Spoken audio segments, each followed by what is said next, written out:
حضرت عیسیٰ علیہ السلام کے زمانے میں ایک دھوبی تھا، لوگوں کے کپڑے آپس میں تبدیل کر دیتا تھا۔ تو لوگوں نے حضرت عیسیٰ علیہ السلام کو اس کے بارے میں بتایا کہ حضور یہ بندہ بڑا گڑبڑ بندہ ہے، سب کے کپڑے ملا دیتا ہے، تو آپ جو ہے اس بندے کے لیے کچھ کیجئے۔ آپ نے اللہ کی بارگاہ میں اس کی ہلاکت کی دعا کر دی۔ دھوبی اپنے معمول سے گھر سے نکلا، اس کے پاس 3 روٹیاں تھیں۔ ایک سائل آیا تو اس نے ایک روٹی اسے دے دی۔ سائل نے دعا دی، اللہ تعالیٰ تجھ سے آفات سماویہ یعنی آسمانی آفتیں سے تجھے بچا لے۔ دھوبی نے اس دعا سے بڑا متاثر ہوا، ایک اور روٹی دے دی۔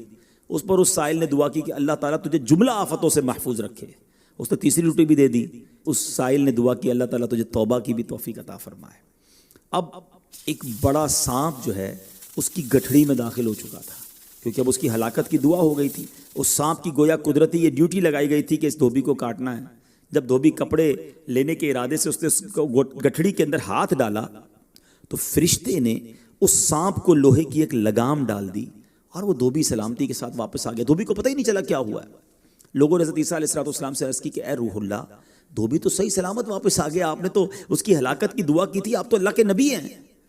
ذرا سنو، حضرت عیسیٰ علیہ السلام نے اس دھوبی کو بلایا، فرمایا بتاؤ تم نے کون سی بھلائی کی ہے؟ کہتا 3 روٹیاں تھیں، وہ تینوں اللہ کی راہ میں صدقہ کی، اور وہ مجھے فقیر جو تھا وہ ہاتھ اٹھا کر جھولیاں اٹھا کر دعائیں دیتا رہا۔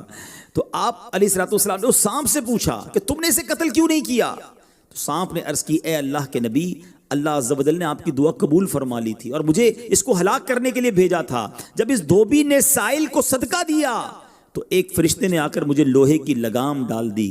لوگوں نے یہ بات سنی، دھوبی نے یہ بات سنی، اسے بڑا تعجب ہوا کہ اتنا گناہ گار میں، لوگوں کو اتنی تکلیف پہنچانے والا، صرف ایک نیکی کی اور مجھے آفت سے بچا لیا گیا۔ اس دھوبی نے توبہ کر لی، کیونکہ اس سائل نے توبہ کی بھی دعا کی تھی۔ تو پتہ یہ چلا آفتوں سے بچنا چاہتے ہیں، مصیبتوں سے بچنا چاہتے ہیں، اپنے نام کا بھی، بچوں کے نام کا بھی، فیملی کے ہر فرد کے نام پر صدقہ نکالتے رہیں کہ یا اللہ صدقے کی برکت